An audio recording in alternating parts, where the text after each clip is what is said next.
औज़ु बिल्लाहि मिनश शैतानिर रजीम। बिस्मिल्लाहिर रहमानिर रहीम।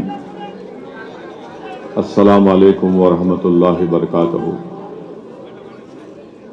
मजलिस इत्तेहादुल मुस्लिमीन के मुअज़्ज़िज़ सदर व मुतमदीन व अरकान, मुहिबान मजलिस इत्तेहादुल मुस्लिमीन, मजलिस इत्तेहादुल मुस्लिमीन के मुअज़्ज़िज़ अरकान असम्बली, अरकान क़ानून साज़ कौंसल, मुंबई और बिदर से तशरीफ़ लाए मजलिस इत्तेहादुल मुस्लिमीन के सदर व अरकान, ज़िले तेलंगाना के नौ मुंतखब शुदा अरकान बल्दिया, मुअज़्ज़िज़ हाज़रीन इकराम, मैं आप तमाम को अपनी जानिब से मेरी जमात मजलिस इत्तेहादुल मुस्लिमीन की जानिब से मजलिस इत्तेहादुल मुस्लिमीन के सियासी सफ़र के 62 साल की तकमील पर आप तमाम को मुबारकबाद देता हूँ और मुझे यकीन है कि इंशाअल्लाह ताला मेरे मजलिसी रुफ़क़ा का ना सिर्फ मेरे साथ बल्कि जमात के साथ पहले से ज़्यादा उनका ताउन रहेगा, उनकी जुस्तजू और मेहनत रहेगी। और जिस तरीक़े से आप और हमने मिलकर कंधे से कंधा मिलाकर इस सियासी सफ़र को आगे लेकर बढ़े हैं, मुझे यकीन है कि इंशाअल्लाह ताला हम तमाम लोग पूरे अज़म और हौसले के साथ और पूरे इत्मीनान और एतमाद के साथ इस सियासी सफ़र को जारी और सारी रखेंगे। मैं इस मौके पर मजलिस इत्तेहादुल मुस्लिमीन के तमाम मरहूम क़ायदीन को, मजलिस इत्तेहादुल मुस्लिमीन के अज़ीम मरहूम सदर फ़ख्र मिल्लत अलैहिर्रहमा को, अब्दुल वाहिद ओवैसी साहब को, मेरे क़ायद सालार मिल्लत अलहाज सुल्तान सलाहुद्दीन ओवैसी को और मजलिस इत्तेहादुल मुस्लिमीन के उन तमाम मरहूमीन को जिन्होंने अपनी ज़िंदगी को क़ुर्बान किया, मजलिस इत्तेहादुल मुस्लिमीन के लिए अपनी ज़िंदगी को वक़्फ़ किया। इस छोटे से पेड़ के लिए उन्होंने कई जुस्तजू की, अपनी ज़िंदगी को लगा दिया। मैं इन तमाम को ख़राज अक़ीदत पेश करता हूँ। मैं अल्लाह से दुआ करता हूँ कि अल्लाह सुब्हानहू व तआला हमारे तमाम मरहूम क़ायदीन की मग़फ़िरत फ़रमाए, अल्लाह उनकी ख़बरों को कुशादा फ़रमाए, उसको नूर से भर दे। अल्लाह सुब्हानहू व तआला उनके दर्जात को बुलंद करे और हशर के मैदान में अल्लाह सुब्हानहू व तआला इन तमाम मरहूम क़ायदीन को रसूलुल्लाह सल्लल्लाहु अलैहि वसल्लम की शिफ़ाअत भी नसीब फरमाए और आका के दामन में उनको जगह मिले। मैं इस मौके पर दुआ करता हूँ कि जो हमारे मजलिस के ज़िम्मेदारान आज हमारे दरमियान में नहीं है, जो दुनिया से रुख़सत हो चुके हैं, मेरी अल्लाह से दुआ है कि अल्लाह सुब्हानहू व तआला उनकी मग़फ़िरत फ़रमाए, उनके ख़ानदान को, उनकी आल औलाद को अल्लाह सब्र अज़ीम अता फ़रमाए। मुझे इस मौके पर साबिर बिन ताब की याद भी आती है और मजलिस इत्तेहादुल मुस्लिमीन का एक बेनफ्स बेलौस सिपाही, और मुझे साबिर बिन ताब की मोहब्बत, साबिर बिन ताब की मासूमियत, साबिर बिन ताब की हरकतें, साबिर बिन ताब की मजलिस से और उनके पूरे ख़ानदान की मजलिस इत्तेहादुल मुस्लिमीन से मोहब्बत मैं कभी भी इसको भूल नहीं सकता। मैं साबर बिन ताब मरहूम के घर में रहा था 96 के पार्लियामेंट के इलेक्शन में।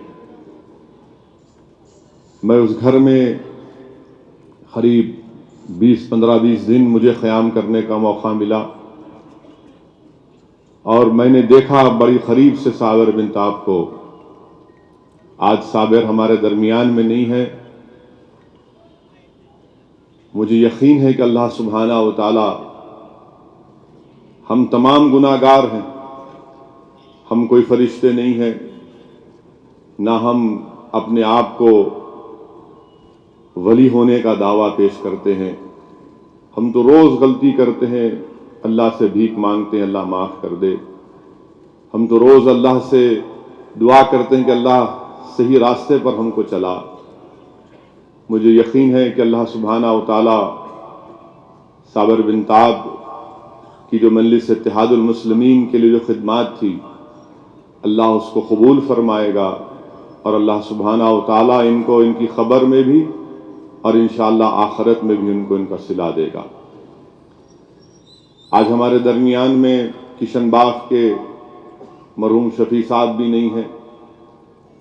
पोस्ट ऑफिस में काम करते थे शफी साहब, और जब मैं आज से 26 साल पहले पहला असम्बली का इलेक्शन लड़ा था तो उस वक्त किशनबाग में असद बाबा नगर में शफी साहब, मरहूम मेजर साहब, हमारे साबिक़ा रुकन बल्दिया अजीज़ बेग साहब, ये तमाम और अतराफ़ के नईम नंदी मुसलईगुड़ा के ज़िम्मेदारान, ये एक टीम थी और आज भी है। आज शफी साहब हमारे दरमियान में नहीं है। मैं कभी भी उनकी मेहनत और जुस्तजू को नहीं भूल सकता जो उन्होंने मजलिस इत्तेहादुल मुस्लिमीन के लिए अपना वक्त लगाया। अपना एक तड़प उनके दिल और दिमाग पर थी मजलिस से, और उनके पैर में दर्द भी रहता था। मैं शफी साहब से बोलता था, शफी साहब इन दौरों में छोड़ दीजिए, मगर बराबर नहीं साहब, मैं दौरों में रहता हूँ। मैं इस मौके पर अल्लाह से दुआ करता हूँ कि हमारे झिर्रे के इसाक साहब का इंतकाल हो गया, अल्लाह सुब्हाना व तआला उनकी भी मग़फ़िरत फरमाए। ये भी बहुत पुराने मजलिस इत्तेहादुल मुस्लिमीन के ज़िम्मेदारों में उनका शुमार होता है। मरहूम क़ायद सालार मिल्लत के साथ बड़ी मेहनतें की, अल्लाह सुब्हाना व तआला इन तमाम की मग़फ़िरत फरमाए। अभी आपने मजलिस इत्तेहादुल मुस्लिमीन के क़ायद मुक़न्नना अकबरुद्दीन अवैसी साहब की बसीरत अफ़रोज़ और तफसीली खिताब को सुना। मेरे पास और ज़्यादा बोलने के लिए कुछ नहीं है और बड़ी तकलीफ हो जाती है, मुश्किल हो जाता है कि अकबरुद्दीन अवैसी की तकरीर के बाद कोई और तकरीर करे। तो मैं सिर्फ अपनी इस मुश्किल से ऊपर उठकर आज के इस हमारे जमात के यौम तासीस पर, हमारे 62 साल के सियासी सफ़र के तकमील पर, मैं सिर्फ इतना ही बताना चाहूँगा आप लोगों को कि हमको अपना सियासी सफ़र जारी रखना है और बग़ैर किसी तकलीफ़ के, मुखालिफीन के इल्ज़ामात की परवाह किए बग़ैर, फ़िरक़ा परस्त ताक़तों के इल्ज़ामात की परवाह किए बग़ैर, उनकी साजिश का शिकार नहीं होते हुए हमको अपने सियासी सफ़र को जारी रखना है।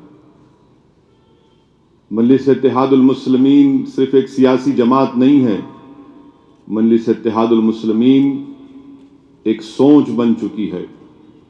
मजलिस इत्तेहादुल मुस्लिमीन एक पॉलिटिकल थॉट बन चुकी है और आज लोग इस बात को मान रहे हैं कि वतन अजीज भारत में हमको अपनी एक सियासी आवाज़ की ज़रूरत है, हमको अपने नुमाइंदों की ज़रूरत है जो बेखौफ होकर मसाइल को हुकूमत के सामने, हुकूमत के ऐवानों में रखें, हमारी तकलीफ, हमारे परेशानी के सवालात का जवाब वक्त के हुक्मरानों से पूछें।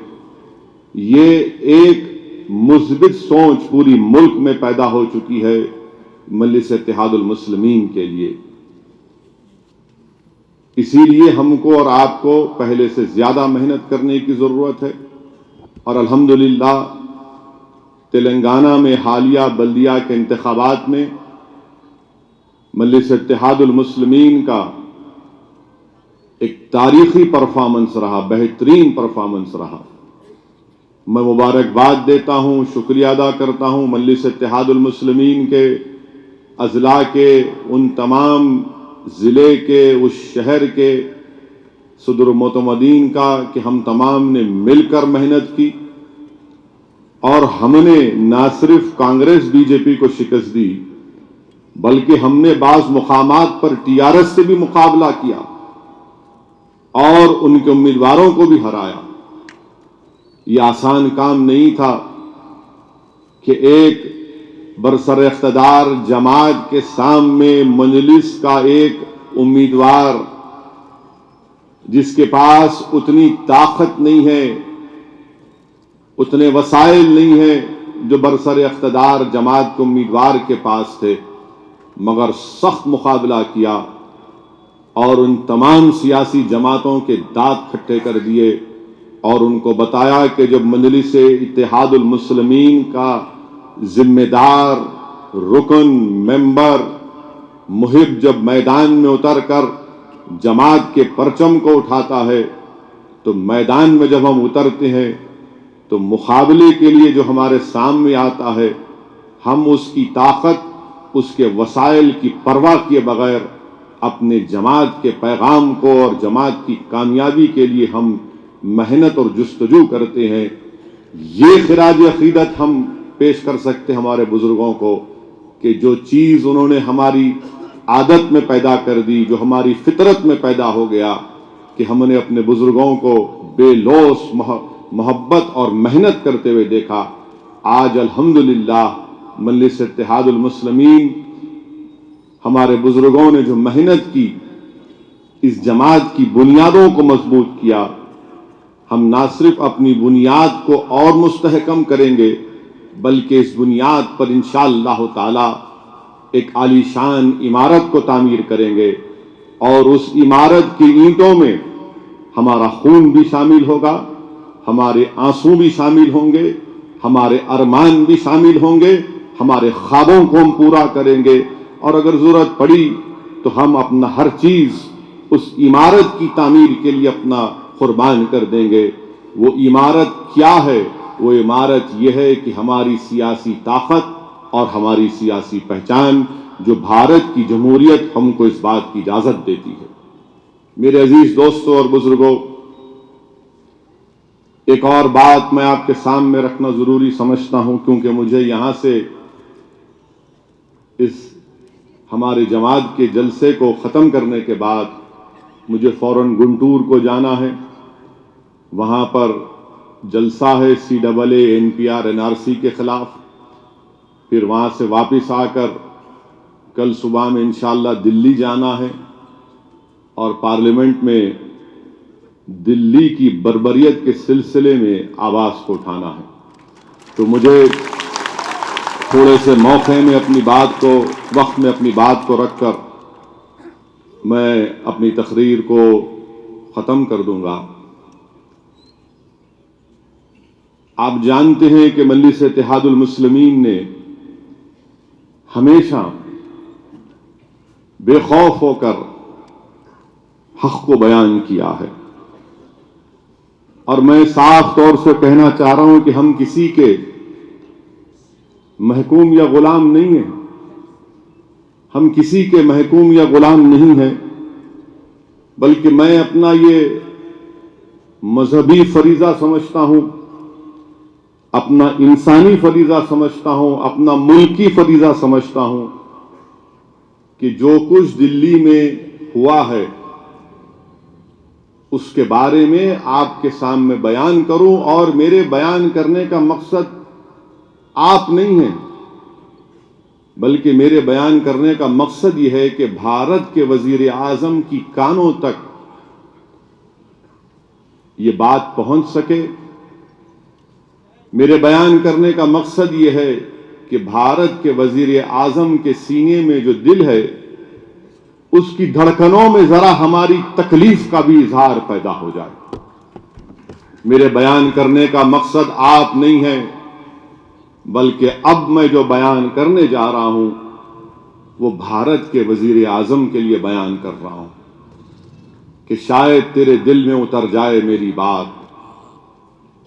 मुझे तो यकीन नहीं है, मगर मैं अपनी कोशिश कर रहा हूं बहैसियते इस अजीम मुल्क के एक शहरी के नाते, बहैसियते एक अवाम के मुंतखब शुदा नुमाइंदे के, हम भारत के वजीर आजम से पूछना चाहते हैं कि भारत के वजीर आजम, दिल्ली में इतना बड़ा फसाद हुआ, आपने अब तक अपनी जबान को नहीं खोला। हम भारत के वजीर आजम से पूछना चाहते हैं, मोहतरम प्रधानमंत्री साहब, उत्तर प्रदेश में कल आपने दो तकारीर तो की, सबका साथ सबका विकास की बात तो आपने की, जो आपका पसंदीदा डायलॉग है, मगर आपने दिल्ली के बारे में कोई बात नहीं की। भारत के वजीर आजम से हम पूछना चाहते हैं कि प्रधानमंत्री, क्या आप जानते भी हैं कि आपके घर से ज्यादा दूर के फासले पर नहीं, बहुत नजदीक, जिस घर में आप रहते हैं, जिस घर में आप रहते हैं वो आपका जाती घर नहीं है, वो भारत की जनता का घर है। उस घर से आधा घंटे के 20 मिनट के फासले पर फसाद होता है, जिसमें अब तक 40 से ज्यादा बल्कि 42 लोगों की हलाकत हुई है, मारे गए हैं। हम जानना चाहते हैं प्रधानमंत्री, आप जानते हैं प्रधानमंत्री के 80 से ज्यादा लोगों को गोली लगी? प्रधानमंत्री वजीर आजम, क्या आप जानते हैं कि 4 मस्जिदों को जला दिया गया? प्रधानमंत्री, क्या आप जानते भी हैं कि करोड़ों रुपए की जायदादों को जला दिया गया, नुकसान हो गया? हम भारत के वजीर आजम से पूछना चाहते हैं कि क्या आप जानते भी हैं कि एक आईबी का ऑफिसर जिसका नाम अंकित शर्मा है, उसको मार दिया गया, और इतना बेदर्दी से अंकित को मारा गया कि उसको जिस्म पर कई चाकों के वार मारकर उसकी लाश को ड्रेन में फेंक दिया गया। भारत के वजीर आजम क्या जानते भी हैं कि वो जो 4 बच्चों का वीडियो आया था प्राइम मिनिस्टर, आपने देखा होगा, क्योंकि मुझे यह बताया गया है कि जब आप सुबह उठते हैं और अपनी दिन का आगाज करते हैं तो आपके सामने भारत के जितने अपोजिशन के लीडर्स हैं उनकी न्यूज आपको दी जाती है और उसका मुताला आप देखते हैं अपने आईपैड के ऊपर। मुझे यकीन है कि आपने देखा होगा कि 4 मुस्लिम बच्चों को लिटाकर पुलिस मारने के बाद उनसे कह रही है कि जनगण मन पढ़ो, और एक बच्चा तकलीफ से लेटे लेटे जनगण मन पढ़ रहा है। वजीर आजम, आप जानते हैं कि उन 4 बच्चों में एक ऊदी टी शर्ट पहना हुआ बच्चा था जिसका नाम फैजान है। प्रधानमंत्री, उस फैजान की उम्र 23 साल की थी, जो पुलिस की लाठियों और गोली का शिकार होने के बाद भी पुलिस के जुल्म की वजह से, इसरार की वजह से जनगण मन पढ़ रहा था। प्रधानमंत्री, आपको मालूम कि फैजान की मौत हो गई? और उसकी मां ने क्या कहा? प्रधानमंत्री सुनिए, उसकी मां ने कहा कि जब फैजान की लाश को घर को लाया गया तो फैजान के खोपड़ी से खून बह रहा था, फैजान का जबड़ा टूटा हुआ था। प्रधानमंत्री, आप ये जानते नहीं होंगे, इसलिए मैं कह रहा हूं आपको, ताकि आप तक हम दीवानों की आवाज पहुंच जाए। प्रधानमंत्री, क्या आप जानते हैं कि 85 साला महिला जिसका नाम अकबरी बेगम था, वो जल गई अपने घर में। वजीर आजम 85 साला महिला हैं। आप तो मुस्लिम महिलाओं से दावा किए थे कि मैं आपका भाई हूं। अकबरी बेगम 85 साला एक ज़ईफ औरत अपने घर में जल गई। खानदान वाले डर की कैफियत में छत पर चले गए थे। वो वीडियो बीबीसी ने जारी किया था। प्रधानमंत्री, आप देख लीजिए।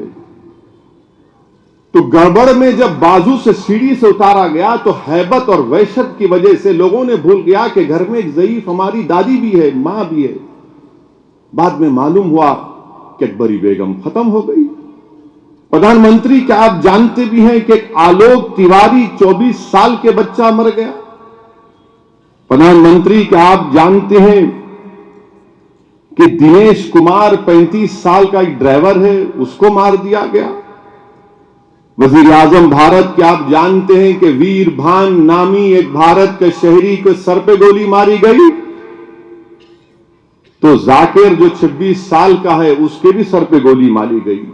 प्रधानमंत्री, क्या आप जानते हैं कि राहुल सोलंकी 26 साल का सिविल इंजीनियरिंग का बच्चा, उसको मार दिया गया? प्रधानमंत्री, क्या आप जानते हैं कि दीपक कुमार को गोली मार दी गई?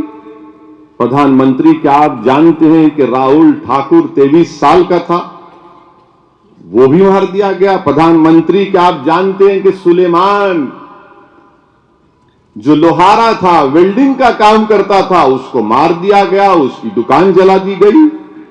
प्रधानमंत्री, क्या आप जानते हैं कि मोहम्मद शाबान 22 साल का वेल्डर था, उसको मार दिया गया? रतन लाल पुलिस कांस्टेबल थे प्रधानमंत्री, उनको मार दिया गया। अनवर 58 इयर्स के, उनको जिंदा जला दिया गया। अमीन एक 17 साल का बच्चा, उसको मार दिया गया। प्रधानमंत्री, क्या आप जानते हैं कि मुदस्सिर खान एक भाई का हाशिम का सर, दूसरी तरफ 17 साल के आमिर का सर, उसका जनाजा उठाया गया? प्रधानमंत्री, क्या आप जानते हैं कि मुशर्रफ को गोली मारकर ड्रेन में फेंक दिया गया? मोनिस को मार दिया गया? प्रधानमंत्री, क्या आप जानते भी हैं कि आपने तस्वीर देखी होगी प्रधानमंत्री, मुदस्सिर खान के बेटे की, जो अपनी बाप की लाश के बाजू खड़े होकर रो रहा है। प्रधानमंत्री, मुझे तो नींद नहीं आई जब से मैंने मुदस्सिर और अंकित की मां का इंटरव्यू सुना। मुझे अब तक रातों में नींद नहीं आती। प्रधानमंत्री, आपको आती होगी तो हमको भी बताइए, कैसे सोना? अब हम बताओ प्रधानमंत्री, हम कैसे सोएं, कैसे सुकून लें? क्योंकि मुझे मुदस्सिर के बेटे की अपने बाप के लाश के सामने खड़े होकर रोते हुए देख वो तस्वीर मुझे अपनी औलाद की याद दिलाती है। अंकित की मां का इंटरव्यू में कहना, वो आईबी का ऑफिसर अंकित शर्मा, कि मेरा बेटा काम को जाकर फोन करता था कि अम्मा तूने दवा ली नहीं ली। वो इतनी अपनी मां से मोहब्बत करता था अंकित शर्मा कि अपनी मां से पूछता था, बता मां, पिताजी को पैसे दूं या ना दूं? प्रधानमंत्री, क्या आप जानते हैं कि एक बीएसएफ का ऑफिसर था जो 3 साल जम्मू में, जिसने 3 साल जम्मू में खिदमत की, बीएसएफ का ऑफिसर, वहां पर पाकिस्तान से आए हुए दहशतगर्दों से मुकाबला करता था। वो, उसका नाम है मोहम्मद अनीस। उसके घर पर लिखा हुआ था प्रधानमंत्री कि मैं बीएसएफ का कांस्टेबल हूं। तो जालिमों ने घर में घुसकर मोहम्मद अनीस के घर को जला दिया। प्रधानमंत्री, क्या आप जानते हैं कि मोहम्मद अनीस के घर वालों ने कहा कि हम इंस्टॉलमेंट में ज्वेलरी खरीदते थे ताकि अनीस की शादी कराएंगे और उसकी एक कजन की शादी कराएंगे। उनकी 5 लाख की ज्वेलरी जल गई, 10 लाख जल गए। प्रधानमंत्री, आपकी जानकारी के लिए कह रहा हूं, आपको शायद नहीं मालूम होगा इसलिए कह रहा हूं क्योंकि अब तक आपने कुछ नहीं कहा। हम तो उम्मीद कर रहे थे कि आप भारत के वजीर आजम हैं, दस्तूरी अखलाकी जिम्मेदारी आप पर है, आप कुछ तो बोलेंगे, कुछ तो बोलेंगे आप, क्योंकि मरने वाले प्रधानमंत्री पूरे भारत के हैं, ये कोई दूसरे मुल्क के नहीं है, ये भारत के शहरी हैं। इसमें हिंदू भी हैं, मुसलमान भी हैं। कुछ तो बोलो प्रधानमंत्री, खामोशी को तोड़ो। प्रधानमंत्री, मैं आपको दावत दे रहा हूं कि आप जानते हैं कि राम कुमार पासवान का 15 साल का बेटा नितिन 9th क्लास का था, वो मर गया, उसको मार दिया गया। प्रधानमंत्री, क्या आप इतनी हिम्मत करके शिव विहार को जा सकते हैं? प्रधानमंत्री, आप, हम भारत के वजीर आजम से ये रिक्वेस्ट कर रहे हैं कि कभी चले जाइए ना शिव विहार को, जाकर देखिए शिव विहार में क्या हो रहा है। प्रधानमंत्री, क्या आपको मालूम कि इन फसादात में मुसलमानों ने जो मिक्स लोकेलिटी में रहते थे उन्होंने अपना घर बार छोड़कर चले गए। प्रधानमंत्री, क्या आप उनको वापस लाकर उस मोहल्ले में रखेंगे? क्या प्रधानमंत्री करेंगे ये काम? क्योंकि दिल्ली का लॉ एंड ऑर्डर मरकजी हुकूमत, गवर्नमेंट ऑफ इंडिया के पास है। प्रधानमंत्री, हम आपसे पूछ रहे हैं और आपसे पूछने का हमको पूरा हक है। अगर ये हेट स्पीच है तो भाड़ में जाए, मुझे इसकी फिक्र नहीं है, क्योंकि मैं जब तक जिंदा रहूंगा हक को बयान करूंगा और मेरी जबान उसी वक्त खत्म होगी जब मेरी आंख बंद हो जाएगी। और मेरी आंख बंद होने से पहले भी इंशाअल्लाह ताला हम ऐसे ऐसे अपनी जमात के जिम्मेदारों को तैयार करेंगे कि बेटा तुम हमसे ज्यादा अच्छा बोलना, और बोलेंगे। बेटे भी बोलेंगे, बेटियां भी बोलेंगी, बच्चे भी बोलेंगे, महिला भी बोलेंगे, मगर प्रधानमंत्री कुछ बोलते ही नहीं है। प्रधानमंत्री, क्या आप जानते कि यह फसाद एक मुनज्जम तरीके से हुआ और आपके जहनियत, आपकी पार्टी के लोगों के बयानात की वजह से फसाद हुआ? प्रधानमंत्री, ये बड़ी तैयारी के साथ हुआ। प्रधानमंत्री, ये कम्युनल राइट, ये कम्युनल राइट उसको नहीं कहा जा सकता, बल्कि ये प्रोग्राम था। प्रधानमंत्री, हम तो उम्मीद कर रहे थे कि 2002 से आपने कुछ लेसन लिया होगा और दोबारा होने नहीं देंगे, क्योंकि 2002 में जेनोसाइड हुआ, अब 2020 में दिल्ली में जेनोसाइड हुआ। प्रधानमंत्री, 2 डिकेड्स में 2 जेनोसाइड। बताओ प्रधानमंत्री, ये क्या हो रहा है? क्यों आपके लीडर ने बयान दिया था और लोग बोलते नहीं नहीं, क्यों देगा वो? मेरे भाई, मेरे बुजुर्गों और टीवी के जिम्मेदारों और टीवी के चैनल पर जो एंकर बैठते हैं, जो मोदी से बहुत ज्यादा मोहब्बत करते हैं, वजीर आजम से वो मोहब्बत करते हैं, और मैं वजीर आजम के उस अजीम वजारत उज़्मा के ओहदे की इज्जत करता हूं, शख्स की नहीं, ओहदे की इज्जत करता हूं मैं। हम उन एंकरों से ही पूछना चाहते हैं कि कभी ये सवालात क्यों नहीं करते आप? मगर क्या करेंगे बेचारे, अगर पूछ लेंगे तो फिर उनसे भी कुछ हो जाएगा। प्रधानमंत्री, क्या आप जानते हैं कि एक मुस्लिम खानदान को एक हिंदू ने बचाया, एक हिंदू ने बचाया, और वो मुसलमान एनडीटीवी के एक क्लिप में कह रहा है कि मैं घर पे छुप गया ऊपर जाकर, तो मैं नीचे देख रहा था, मेरे भाई को दंगाइयों ने पकड़ लिया, गोली मारी, मेरा भाई नीचे गिरा, फिर उठा, फिर गोली मारी, उसके बाद मेरे भाई को जला दिया। और हिंदू के अखबार की आज रिपोर्ट है कि उस खानदान के उस बड़े भाई ने जो बयान किया, उसने मॉर्चरी में जाकर अपने भाई का एक कटा हुआ पैर को देखकर कहा कि यह मेरा भाई है, क्योंकि भाई को मालूम था कि भाई के पैर के उंगलियों के नाखून टेढ़े थे। कहा यह मेरा भाई है। प्रधानमंत्री अब तो जिस्म भी नहीं मिल रहा है, प्रधानमंत्री खाली टांग मिल रही है। प्रधानमंत्री कुछ तो बोलो। प्रधानमंत्री आप भारत के प्राइम मिनिस्टर हैं, आप बीजेपी के नहीं हैं। आप सिर्फ उन 3 लोगों के प्रधानमंत्री नहीं है जिनकी तकारीर की वजह से यह तमाम फसाद हुआ एक मंसूबाबंद तरीके से। बताओ आप, ये हिंदू अखबार की आज की रिपोर्ट है। प्रधानमंत्री के आप जानते हैं कि हिंदुस्तान टाइम्स के एक मशहूर एडिटर हैं शिशिर गुप्ता ने अखबार में लिखा, हिंदुस्तान टाइम्स में, कि बसेस में लोगों को लाया गया था गड़बड़ कराने के लिए। हिंदुस्तान टाइम्स में जो कुछ कह रहा हूं अपने दिमाग से नहीं, पढ़ के कह रहा हूं। हम वजीर आजम से जानना चाहते हैं क्या हो रहा है भारत में। भारत की राजधानी, भारत का दारुल हुकूमत, भारत का कैपिटल, इंडिया का कैपिटल न्यू दिल्ली में शिव विहार से लोग कह रहे हैं कि शिव विहार एक खंडेर नजर आ रहा है, भूत बस्ती नजर आ रही है शिव विहार। कौन है प्रधानमंत्री? ये लोग जो कह रहे हैं गोली मारो देश के गद्दारों को। प्रधानमंत्री कौन है ये लोग? बताओ ना। प्रधानमंत्री, हमने समझा था कि 6 दिसंबर 92 में मस्जिद को शहादत के बाद दोबारा हम नजारा नहीं देखेंगे, मगर अशोकनगर में हमने देख लिया प्रधानमंत्री कि लोग मस्जिद की मीनार पर चढ़कर स्पीकर को तोड़ते हैं, उस पर भगवा झंडा लगाते हैं, नीचे लोग खड़े थाली मारते हैं।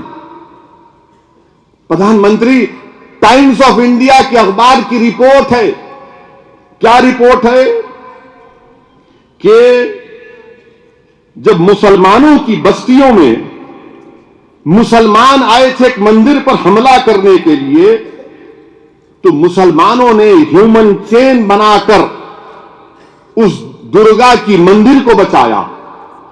प्रधानमंत्री ये कौन है जिन्होंने मंदिर को बचाया? आप जानते हैं उनको? इनके कपड़े देखकर आप बता दीजिए कौन थे लोग, बताइए ना।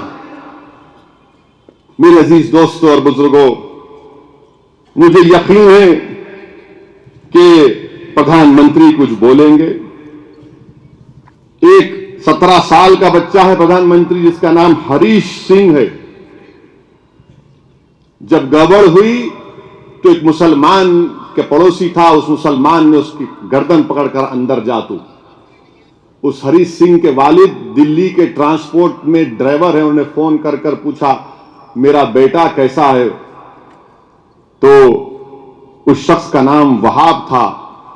तो हरीश सिंह ने, 17 साल के नौजवान ने अपने वालिद से कहा कि अब्बा, मैं वहाब भाई के घर में आराम से हूं। और ये बात प्रधानमंत्री आप जानते भी हैं कि एक बागेल साहब है प्रधानमंत्री, बागेल साहब हैं। जब उनके पड़ोस में घर में आग लगी तो बागेल साहब ने जलते हुए घर में घुसकर 7 मुसलमानों की जान को बचाया और खुद 70% जल गए। प्रधानमंत्री, इनके बारे में तो बोल दो ना, कम से कम बागेल के बारे में बोल दो। प्रधानमंत्री के आप जानते हैं कि एक पुलिस के कांस्टेबल हैं शिव विहार के, उनका नाम मोहम्मद इरफान है। उन्होंने 35 मरतबा, पुलिस का कांस्टेबल है प्रधानमंत्री, पुलिस कांस्टेबल ने 35 मरतबा पुलिस को फोन किया कि आओ बचाओ मुझे, बचाओ मुझे। तो 9 घंटे के बाद प्रधानमंत्री आपकी पुलिस आई, और वो पुलिस कांस्टेबल आज ये कह रहा है कि मैं लोग आवाम से मांग कर कपड़े पहनकर नौकरी पे जा रहा हूं, मेरे पास पहनने को कपड़े भी नहीं है क्योंकि मेरा घर जल गया। प्रधानमंत्री, ये जो फसाद हुआ है ना, ये मंसूबाबंद तरीके से हुआ है, ये टारगेटेड स्ट्रक्चरल वायलेंस है, और ये इसकी जिम्मेदारी आपकी हुकूमत पर आती है। प्रधानमंत्री, The Delhi right responsibility lies at the doorstep of the BJP government. ये आपकी जिम्मेदारी है, आपकी नाकामी है, आपने आंखें बंद कर ली। लोग बोलते मुझे कि आपने क्यों मिलाया ले जाकर उसको गुजरात से। मैं प्रधानमंत्री को कहना चाह रहा हूं, प्रधानमंत्री जनाब मोदी साहब, आप जानते हैं कि एहसान जाफरी ने 3 घंटे 4 घंटे 2-3 घंटे पुलिस को फोन किया था, पुलिस नहीं आई। जबकि एहसान जाफरी ने उस वक्त के चीफ मिनिस्टर के ऑफिस को भी फोन किया, पुलिस नहीं आई। दंगाई घुसे, एहसान जाफरी के जिस्म के 10 टुकड़े किए और उनकी बीवी के सामने जिस्म को जला दिया। वो साबिका रुकने पार्लियामान थी। अब प्रधानमंत्री, हमारे भारत के एक्स प्राइम मिनिस्टर प्रधानमंत्री, इंशाल्लाह आप भी एक दिन एक्स प्राइम मिनिस्टर होंगे, प्रधानमंत्री सब होंगे। नरेश गुजराल, इंदर कुमार गुजराल वजीर आजम के बेटे हैं, एमपी हैं। उन्होंने खत जारी किया कि मैंने कई घंटे पुलिस को फोन किया कि बचाओ मुसलमानों को, कोई पुलिस मेरा जवाब नहीं दी। ये मैं नहीं कह रहा हूं प्रधानमंत्री। प्रधानमंत्री ये जो बच्चा, आप जानते होंगे प्रधानमंत्री जुबैर को। प्रधानमंत्री आप जानते हैं जुबैर कौन है? जुबैर वो है जो सजदे में पड़ा हुआ है और जुबैर के तरफ तमाम शयातीन जमा होकर जुबैर को लट और तलवार से मार रहे हैं। और जुबैर की गलती यह थी प्रधानमंत्री कि वो इज्तिमा से वापिस आ रहा था, इज्तिमा में दुआ की गई थी, तो उसका यकीन था कि जब दुआ हुई तो वहां से कुछ फल और मीठा अपने खानदान के लिए लेकर आऊंगा। तो जालिमों ने जो बोलते हैं देश के गद्दारों को गोली मारो, उन्होंने ही जुबैर को घेर लिया, खूब मारा जुबैर को। प्रधानमंत्री जुबैर के सर पे प्रधानमंत्री 30 टाके हैं। जुबैर के सर पे प्रधानमंत्री 30 टाके हैं। प्रधानमंत्री, क्या आप जुबैर को एक फोन कर सकते हैं? क्या जुबैर को एक फोन कर सकते हैं भारत के वजीर आजम कि जुबैर फिक्र मत करो, हम तुम्हारे साथ खड़े हैं? नहीं प्रधानमंत्री, अब तक तो फोन नहीं आया। प्रधानमंत्री वो फैजान बच्चा जिसका वीडियो सब देखे, ब्लू टी शर्ट में जो मर गया, जिसके जबड़ा टूट गया, खोपड़ी से खून बह रहा है, प्रधानमंत्री क्या आप उन पुलिस वालों को सजा दिलाएंगे? प्रधानमंत्री क्या आप एसआईटी बना दिए? एसआईटी इंसाफ नहीं करेगी। 84 में सिखों की नस्ल कशी हुई थी, सिखों के गलों में जलते हुए टैरों को डाला गया था। हजारों की तादाद में दिल्ली में इंदिरा गांधी के कत्ल के बाद सिखों को मारा गया, पीटा गया, उनकी बहनों से, उनकी माओं से बेइज्जती की गई। आज तक उन सिखों को इंसाफ नहीं मिला प्रधानमंत्री एसआईटी से। अब ये कौन सी एसआईटी बना दिया? क्या इंसाफ मिलेगा प्रधानमंत्री हमको? क्या फैजान को इंसाफ मिलेगा? क्या अंकित की मां को इंसाफ मिलेगा?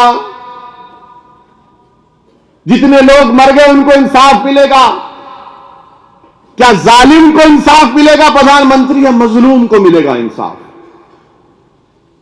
क्योंकि अब तक तो नजर यही आ रहा है 5.5 साल में जब से आप वजीर आजम बने, भारत में सिर्फ मुसलमानों से नफरत नफरत नफरत नफरत नफरत डाली गई। मुल्ले हैं, मुल्ले हैं, मुल्ले हैं, मारो मुल्लों को। एक मुस्लिम खानदान, न्यूयॉर्क टाइम्स अखबार रिपोर्ट करता है कि एक मुस्लिम खानदान बच के निकल रहा था, अपने चेहरों पर तिलक लगाकर जा रहे थे प्रधानमंत्री, तो इन दंगाइयों ने जो कहते हैं देश के गद्दारों को गोली मारो, कहा कि नहीं ये तो मुसलमान नजर नहीं आ रहे। तो बाप ने कहा अरे भाई हम मुसलमान हैं। तो कहा तुम्हारे छोटे बच्चे का पैजामा खोलकर दिखाओ। इत्तेफाक से उसकी खतना नहीं हुई थी, हम जाओ। नहीं, हंसने की बात नहीं है, सोचने की बात है कि हमारी पहचान अब हमारे कपड़ों से, अब कपड़ों के अंदर से क्या हो रही है? इतनी नफरत। प्रधानमंत्री, क्या यह अच्छा काम हुआ कि कल दिल्ली में जुलूस निकाला गया आपके चाहने वालों की तरफ से क्या वो गुजरात के गौरव यात्रा की याद नहीं दिलाता प्रधानमंत्री? मेरे अजीज दोस्तों और बुजुर्गों, मैं उम्मीद करता हूं कि भारत के हमारे वजीर आजम मेरी तकरीर को सुनेंगे और मुझ पर केस बुक करना है तो बुक कर लो, आप जेल में डालना है डाल दो, आप गोली मारना है तो मार दो, क्योंकि आपके चाहने वालों की नजरों में गद्दार हूं। अगर देश के वजीर आजम से सवाल करना, उनको आईना दिखाना, उनकी गलतियों को बताना, उनकी दस्तूरी जिम्मेदारी को वजीर आजम शब्दकोश हो गए उसको याद दिलाना अगर गद्दारी है तो सुनो नारे लगाने वालों, मैं गद्दारी करता रहूंगा और तुम मुझे इस तरह से खत्म नहीं कर पाओगे। गोली मारना पड़ेगा, मगर गोली से जिस्मानी मौत होगी, जहन की मौत नहीं होगी, जो मैं जहन देकर जा रहा हूं इंशाअल्लाह ताला। कोई जवाब नहीं है, सन्नाटा है, सन्नाटा। शायद वजीर आजम इतवार के दिन मन की बात में हमारी तकलीफ को बयान करेंगे क्या? मेरे अजीज दोस्तों और बुजुर्गों, इंशाअल्लाह ताला मजलिस इत्तेहादुल मुस्लिमीन ये कहती है कि दिल्ली का फसाद, दिल्ली का प्रोग्राम, दिल्ली का जेनोसाइड एक मंसूबाबंद था और मंसूबाबंद तरीके से हुआ। पूरा माहौल पैदा किया गया नफरत का और ये सब गरीब मारे गए। 4 मस्जिदें शहीद हो गई। एक दरगाह में एक छोटे बच्चे का वीडियो है, उसको जाके फेंक दे। जब वो बच्चे को किसी मुसलमानों ने पकड़ लिया तो उसको मारा नहीं प्रधानमंत्री, उसको बोला बेटा तूने गलत काम किया, तुझे नहीं करना चाहिए था। इज्जत के साथ उसको प्रधानमंत्री पुलिस के हवाले कर दिया। प्रधानमंत्री, आपको जानकर हैरत होगी कि एक बच्चा जो फेसबुक लाइव कर रहा था उसको पकड़ा गया तो उन मुसलमानों ने कहा कि मारेंगे नहीं। एक और बच्चे को पकड़ा जो यूपी से आ गया था शायद। प्रधानमंत्री, आपकी पुलिस कैसी है प्रधानमंत्री? ये अजीब दिल्ली की पुलिस है आपकी। प्रधानमंत्री, ये पुलिस के दिलों में इतनी नफरत क्यों पैदा होगी मुसलमानों के बारे में? प्रधानमंत्री, एक मुसलमान 100 पे डायल करता है पुलिस से मदद के लिए तो पुलिस कहती है कि भुगतो मुल्लो। प्रधानमंत्री, ये कैसी पुलिस है? मगर एक दिल्ली के पड़ोस में गाजियाबाद का एक आईपीएस ऑफिसर, उसका जुरिस्डिक्शन नहीं है। जब उसने देखा कि घर जल रहे हैं, गोलियां चल रही हैं, उसने कूद कर आकर अपनी अखलाकी जिम्मेदारी को निभाया। हम उसको भी सलाम करते हैं। मगर दिल्ली के पुलिस कमिश्नर से हम कहते हैं कि कमिश्नर साहब जो हट चुके हैं, क्या आपको इन चेहरों को देखकर कभी जिंदगी भर नींद आएगी? इस बर्बादी को देखकर आपको सुकून मिलेगा? इन जलते हुए घरों को देखकर तुमको अपने घर में सुकून नसीब होगा? हां, अगर तुम इंसान हो तो तुमको कभी ये चैन सुकून नसीब नहीं होगा। जिसके दिल में धड़कता हुआ दिल होगा, जिसको इंसानियत से मोहब्बत होगी, वो बराबर इंसाफ करेगा। आप देखो कि इस मुल्क में नफरत पैदा कर दी गई है भारत में। जब नेहरू वजीर आजम थे तो एक मुसलमान ने फोन किया नेहरू को कि मेरी दुकान है, जलाने आ रहे। तो नेहरू ने कहा तो रुक वहां पर, मैं 10 मिनट में आ रहा हूं। प्राइम मिनिस्टर था नेहरू और नेहरू ने पुलिस को लेकर आया वहां पर, वो प्राइम मिनिस्टर है। प्रधानमंत्री, जरा नेहरू से सीख लीजिए कुछ। मुझे मालूम है कि आपको नेहरू पसंद नहीं है, मगर कुछ तो। मेरे अजीज दोस्तों और बुजुर्गों, ये मुख्तसर वक्त में मैंने दिल्ली की बर्बादी को आपके सामने बयान किया हूं। अफसोस होता है मुझे, तकलीफ होती है। इंशाअल्लाह ताला हम अपनी तरफ से, मैं इम्तियाज जलील और हमारे तमाम अराकीन असम्बली और मजलिस के पूरे अराकीन बल्दिया अपनी 1 महीने की तनख्वाह दिल्ली के फसाद में बर्बाद और मरने वालों की इमदाद में इंशाअल्लाह हम देंगे। और मैं दिल्ली में जो गैर सियासी तंजीमें हैं उनसे भी बात कर रहा हूं कि हम उनका क्या ताउन कर सकते हैं। हम कुछ भी नहीं कर सकते मेरे भाई, कम से कम हम उन बहने वाले आंसुओं को तो पहुंच सकते हैं। अगर इंसानियत को जिंदा रखना है तो भारत को बचाना पड़ेगा। प्रधानमंत्री याद रखो कि जिस जुबैर को मारा गया था, वो बच्चा जिसको अतराफ में घेर कर जुबैर को मार रहे थे, प्रधानमंत्री सुनो, पुलिस वालों सुनो, सिक्योरिटी एक्सपर्ट सुनो, जब जुबैर को मारने की तस्वीर आईसिस ने अपनी मैगजीन पर लगा दी, विलायत अल हिंद, और कुरान की आयत उस पर छाप दी, ये आईसिस को तुम मौका दे रहे हो, तुम दुश्मन हो, तुम आईसिस को मौका दे रहे हो। आईसिस ने जुबैर की तस्वीर को लगाकर अपनी फोटो छाप दी आईसिस ने। वजीर आजम, आपको रिएक्ट करना चाहिए, आपको बताना चाहिए, देश को तयख्खुन देना चाहिए कि 2024 से पहले इन तमाम जालिमों को जेल में डाला जाएगा। जिन्होंने अंकित को मारा, जिन्होंने सलमान को पुलिस वाले मारे, उनको जेल में डालो, सस्पेंड करो पहले आप। जिन्होंने गरीबों को मारा, घरों को जला दिया, ये आपकी जिम्मेदारी है प्रधानमंत्री। मुझे नहीं मालूम आप करेंगे नहीं करेंगे, हम तो सिर्फ अपनी बात को आपके सामने रखेंगे, क्योंकि मैं आपका महकूम नहीं हूं, मेरी जबान आपकी गुलाम नहीं है, मेरी सोच तुमसे डरने वाली नहीं है, क्योंकि हिंदुस्तान का संविधान मुझे इस बात की इजाजत देता है कि वक्त के वजीर आजम के सामने मैं अपनी बात को रख सकूं। मैं आपके सामने भीख नहीं मांग रहा हूं वजीर आजम, मैं आपके सामने डर कर इन वाकयात को बयान नहीं कर रहा हूं वजीर आजम। मैं बहैसियत एक भारत के शहरी के आपसे कह रहा हूं कि क्या आप जालिम का साथ देंगे या मजलूम का साथ देंगे? क्या आप इंसाफ उन गरीबों से करेंगे नहीं करेंगे, चाहे मरने वाला मुसलमान हो या हिंदू हो? इंसाफ तो होना चाहिए। क्या वजीर आजम करेंगे नहीं करेंगे मुझे नहीं मालूम। अजीज दोस्तों और बुजुर्गों, आखिर में ये CAA, NPR, NRC का कानून, इसके खिलाफ एहतजाज चल रहा है और चलता रहेगा। 6 तारीख से तेलंगाना की असेंबली सेशन का आगाज हो रहा है। इस असेंबली सेशन में अकबरुद्दीन ओवैसी की क़ियादत में मजलिस इत्तेहादुल मुस्लिमीन इस बात का मुतालबा करेगी कि तेलंगाना की हुकूमत CAA पर तो कैबिनेट ने फैसला ले लिया कि CAA के खिलाफ आपने करारदाद को, रेजोल्यूशन को पास किया। हम तेलंगाना के वजीर आला से इस बात का मुतालबा करते हैं कि चंद्रशेखर राव साहब से कि वो NPR पर भी स्टे लगाए।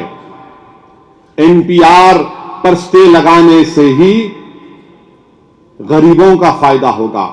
कल अंग्रेजी का अखबार टाइम्स ऑफ इंडिया की रिपोर्ट है कि अगर हैदराबाद में NRC होगा तो पूरे हैदराबाद में कम से कम 11 लाख लोग के नाम नहीं आएंगे। 11 लाख। और आपको मालूम कि 11 में कम से कम 8-9 तो हम ही रहेंगे, क्योंकि हमारे चेहरों पर लिखा हुआ है देश के गद्दार हैं। 10.5 लाख अवाम के नाम नहीं आएंगे। ये टाइम्स ऑफ इंडिया अखबार में आया। और कोई माशाल्लाह वो साहब एक्सपर्ट हैं, डेटा के एक्सपर्ट हैं, वो लिख रहे हैं, मैं तो नहीं हूं। अगर मैं बोलता तो बोलते हैं डरा रहे। मेरे भाई, आसाम में एक हमारी बहन है जिसका नाम जिक्र कर दूं आपके सामने, क्योंकि हमारे दुश्मन जो है टीवी पर अब शुरू हो गए होंगे, देखो इन्हें भड़काऊ भाषण दे रहा, बहुत मोहब्बत है। एक मोहतरमा का नाम है मोमिना नीसा। 10 साल डिटेंशन कैंप में थी औरत ये, 10 साल 10 इयर्स डिटेंशन कैंप में थी और रिहा होने से 2 महीने पहले शौहर का इंतकाल हो गया। ये है NRC होगा तो ये तमाम चीजें होंगी। इसीलिए हम चीफ मिनिस्टर से, तेलंगाना के चीफ मिनिस्टर से गुजारिश करते हैं कि आप NPR पर स्टे लगाइए। और ये जो बिहार के चीफ मिनिस्टर जो आंखों में धूल झोंक रहे हैं, नीतीश कुमार साहब, आप सबको बेवकूफ बना सकते, मेरे को नहीं बना सकते आप। नीतीश कुमार क्या एक असेंबली में रेजोल्यूशन पास कर दिए, क्या रेजोल्यूशन कि 2010 के NPR के मुताबिक हम NPR करेंगे। नीतीश कुमार साहब, NPR, NRC ये मरकजी हुकूमत का सब्जेक्ट है। जो क्वेश्चनेयर मोदी की हुकूमत तैयार करेगी वो स्टेट गवर्नमेंट को उसी क्वेश्चनेयर को लेकर सवालात पूछना पड़ेगा। आपको इख्तियार नहीं है, आप नहीं बोल सकते कि सवालात नहीं पूछूंगा। अगर आप वाकई में ईमानदार हैं नीतीश कुमार साहब, तो आप स्टे लगाइए एनपीआर पर, जिस तरह केरला की हुकूमत ने लगाया। यह बोलना कि एनपीआर 2010 का होगा, 2020 का क्वेश्चनेयर नहीं होगा, गलत है। ये आपके अख्तियार में नहीं है, मरकजी हुकूमत जो भी जाए करना पड़ता आपको। इसीलिए हम पूछना चाहते हैं नीतीश कुमार से, रामविलास पासवान साहब से, अकाली दल से पूछना चाहते हैं, दिल्ली के फसाद के बारे में आप क्यों खामोश बैठे हैं? क्यों खामोश बैठे? रामविलास पासवान साहब, आपने तो गुजरात का जो फसाद हुआ था, आपने तो कैबिनेट से इस्तीफा दे दिया था। नीतीश कुमार तो खैर वो गुजरात का फसाद हुआ तब भी रेलवे मिनिस्टर थे। अकाली दल से हम पूछना चाहते हैं, क्या आप इस पर कुछ बोलेंगे? 84 में जिस तरह सिखों से सलूक हुआ था, आज उसी तरह दिल्ली में मुसलमानों से हुआ है। पूरे एक शिव विहार एक इलाका है, खंडेर बन चुका है, खंडेर, कुछ नहीं है। अभी तो कई लोग मिसिंग है, अल्लाह को मालूम जिंदा है या नहीं। गरीब लेबरर, 5,000 7,000 रुपए कमाने वाले वेल्डर, दवाखानों में कोई इंतजाम बराबर नहीं। मगर अल्लाह सलामत रखे, अल हिंद हॉस्पिटल को, जीटीबी हॉस्पिटल के डॉक्टर्स को, मैंने एक डॉक्टर का इंटरव्यू देखा कि जब उसके पास लाशें आना शुरू हो गई तो रोना शुरू कर दिया। तो लोगों ने कहा, डॉक्टर साहब आप रो तो कैसे? बोले, मैं कैसा इलाज करूंगा इन लोगों को देखकर। तो लोग आवाम ने कहा, डॉक्टर साहब अगर आप रोएंगे तो हमारी हिम्मत का क्या होगा? तो उस डॉक्टर ने कहा कि मैंने अपने सीने पर पत्थर रखकर मैं और मेरी टीम ने लोगों की इमदाद की। हम सलाम करते हैं। इस मुल्क में याद रखो, हमारे इस वतन अजीज में एक तूफान है मुसलमानों के खिलाफ, नफरत का तूफान है, मगर इसमें चिराग जल रहे हैं मेरे। मैंने 2016 में पार्लियामेंट में कहा था कि तालिबान से बात करो, तो बीजेपी वाले उठ के गड़बड़ करे। तुम बोल रहे तालिबान से बात करना? मैंने कहा हां बात करो, तालिबान आने वाली है, तुम नहीं हरा सकते तालिबान को। आज क्या हुआ? अमेरिका झट मराकर तालिबान से एग्रीमेंट करता है कि हम छोड़ के जाएंगे अफगानिस्तान को, तुम आके बैठना कुर्सी पे। प्रधानमंत्री, तालिबान को अफगानिस्तान में होम मिनिस्ट्री और एक्सटर्नल अफेयर्स मिनिस्ट्री दी गई है, वजीर आजम। अब तालिबान अफगानिस्तान की गड़बड़ की वजह से पूरी पाकिस्तान की फौज अफगानिस्तान के बॉर्डर पर थी। अब ये माहदे के बाद पाकिस्तान की फौज कहां जाएंगी? प्राइम मिनिस्टर, मैं 2016 में 15-16 में पार्लियामेंट में कहा था कि बात करो तालिबान से, ताल्लुकात कायम करो, दरवाजे खोलो। अब आप जाकर बैठ के देखिए एग्रीमेंट साइन होता हुआ। खैर ठीक है। आखिरी बात, प्राइम मिनिस्टर, पूरी दुनिया में कोरोना वायरस शुरू हो चुका है। भारत को बचाओ, भारत को बचाओ, लोगों को समझाओ, भारत की आवाम को कि आप सेहत के इस मामले में कोरोना वायरस से कैसे भारत को बचाएंगे। सिर्फ बयान मत दो, सिर्फ ये मत बोल दो कि ये एयरपोर्ट पे ऐसा कर रहे, नहीं। आज हमारे पास भारत की आवाम को बताना है। और एक्सपर्ट से जो मैं बात किया, उन्होंने कहा कि बेसिक काम हमको ये करना है कि अपने हाथ को साफ करते रहें, धोते रहें अपने हाथ को, अपने हाथों को धोते रहो, वजू से रहो। मुसलमान है तो वजू से रहो, वजू से रहो। और अगर नहीं है तो हाथ को धोते रहो, कम से कम सफाई का ख्याल रखिए। ये कोरोना वायरस एक अजीब वायरस है। अल्लाह इस मुल्क को इस वायरस से बचाए। अल्लाह सुब्हानहू व तआला इस मुल्क को फिरका परस्ती के वायरस से बचा ले। अल्लाह सुब्हानहू व तआला इस मुल्क को मुसलमानों की नफरत का जो वायरस है उससे बचा ले। ये तूफान है वजीर आजम, आपको खत्म करना, ये आपकी कॉन्स्टिट्यूशनल रिस्पॉन्सिबिलिटी है, आपको करना है। और हम CAA के खिलाफ अपना एहतजाज को जारी रखेंगे। मजलिस इत्तेहादुल मुस्लिमीन मुश्तरका मजलिस अमल के साथ है, जलसे हो रहे हैं, एहतजाज हो रहा है। और अब रहा सवाल ये कांग्रेस पार्टी का, टाइम हो गए दिल्ली में, एक भी नहीं आया इनको। एक भी नहीं जीते बेचारे। अच्छा, जलसा कर रहे CAA का, मगर नाम ले रहे भोले भाई का खाली। अरे CAA पे बोलो बाबा, NPR पे बोलो, NRC पे बोलो, मोदी पे बोलो, शाह पे बोलो, RSS पे बोलो, नहीं कुछ नहीं। इन्हें एक ही मर्द खड़ा हुआ हमारे सामने, इसको ही बोलते बोलो आप।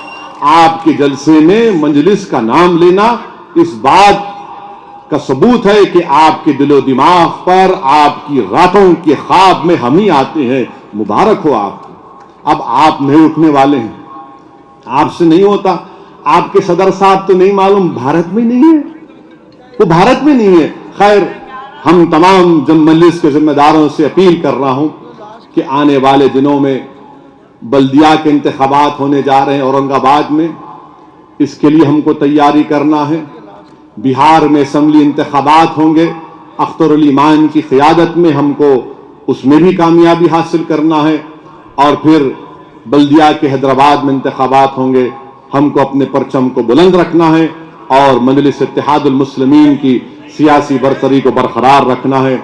मैं आपसे माजरत चाहता हूं कि जो दूर से लोग हैं उनसे मुलाकात नहीं कर पाऊंगा, क्योंकि मुझे गुंटूर को जाना है और गुंटूर का सफ़र, वहां पर 5 बजे से जलसा है, 4-5 घंटे लगते हैं। उस विजयवाड़ा की रोड पर काफ़ी ट्रैफिक होती है, इसलिए आपसे माजरत चाहता हूं और आप तमाम का शुक्रिया अदा करता हूं। अस्सलाम वालेकुम व रहमतुल्लाहि व बरकातहू।